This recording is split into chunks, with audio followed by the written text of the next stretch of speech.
Jadi sehingga di kitab Ihya diterangkan, kamu jangan ngira orang-orang soleh ketika jagungan itu min ahlil bitolah wa takasul, itu orang-orang yang pemalas, itu enggak. Tapi mereka bisa mengasyiki Allah, bahwa dalam jagungan ketemu teman ya asik, gejul-gejulkan sama Pak Maftuh ya asik. Dan keasikan ini bentuk perlawanan terhadap keasikan harus dengan maksiat.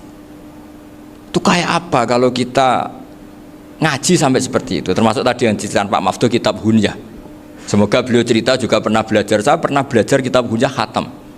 Itu diantara yang diceritakan Syekh Abdul Qadir Al-Jilani tadi, kata beliau Al-Jilani dipakai Jim Al-Jilani.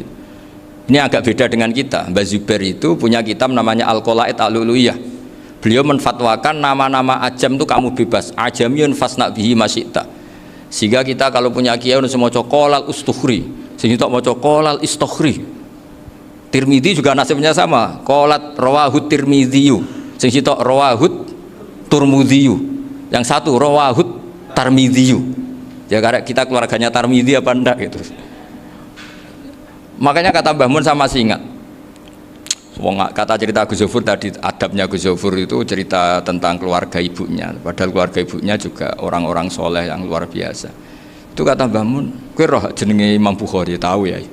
Jenenge sapa? Saya nyebut Muhammad bin Ismail bin Ibrahim bin Muhirah bin Bardasbah.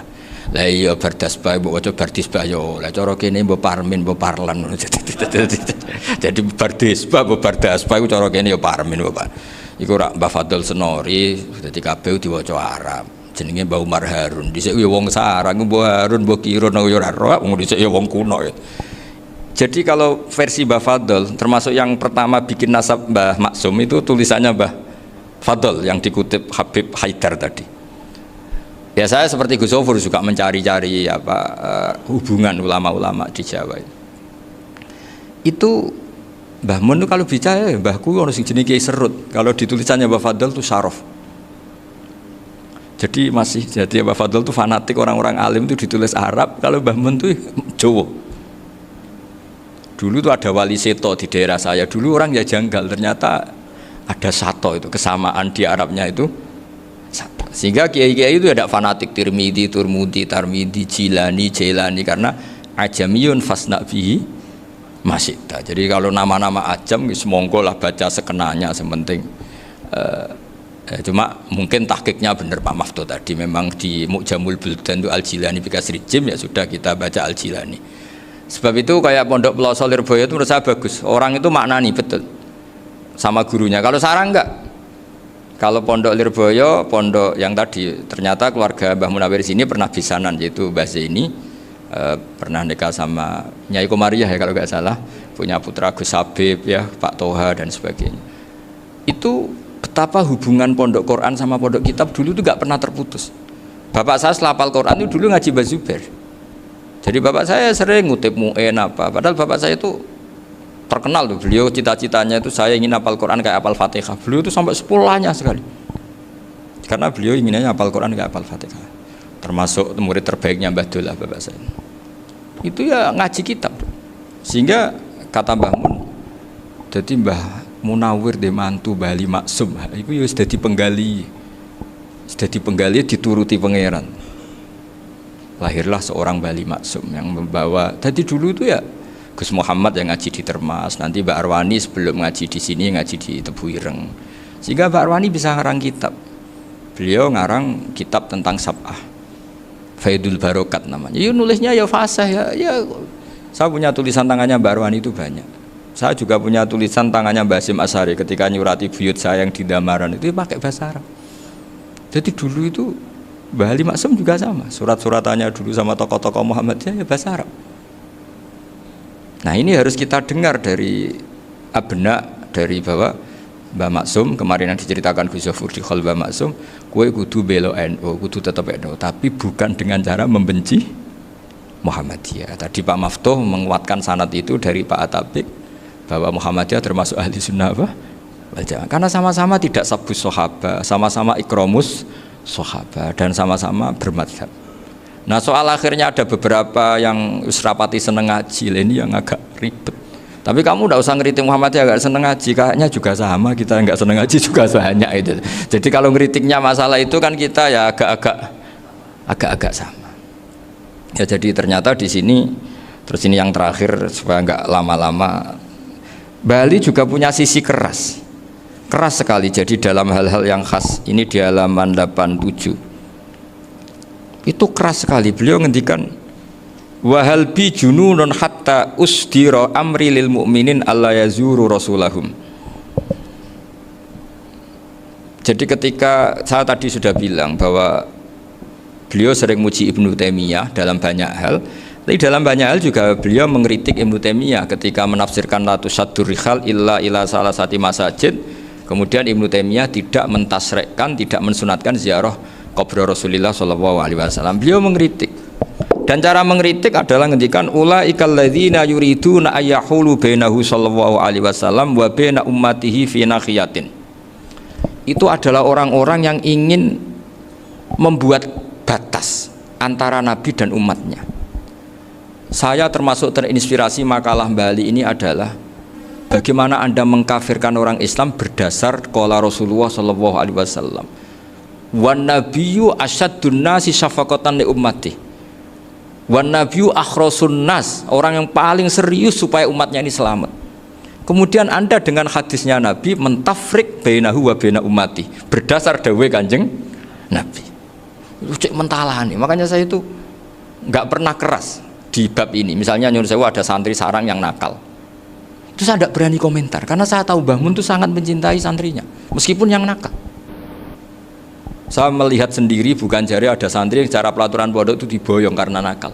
Itu Mbah Mun ngendikan begini, ya cung yo ke diboyong itu cara aturan pondok. Nah aturannya pangeran ngger kowe tobat dadi wong apik ya dadi wong saleh. Ya kowe kudu tetep sering rene, tetep santri kudu dunya akhirat. Soal pondok ya ben ana aturan, ben menjen kowe nakal nemen ya diboyong, tapi kowe tetep wong apik. Jadi karena kita tidak mungkin mentafrik bainahu wa baina talamidhi. Kita tidak mungkin mentafrik baina nabi wa baina ummati karena Nabi adalah apa? Asyaddun nasi syafaqatan li ummati. Sampai saking sayangnya Nabi itu ngendikan syafaati li ahlil kabair min ummati.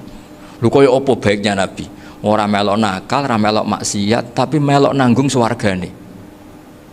Iku waktu gali sampean wis kowe utang gak apa-apa, bangkrut gak apa-apa, sing nyaur bapak. Gua sampean ngono top tenan.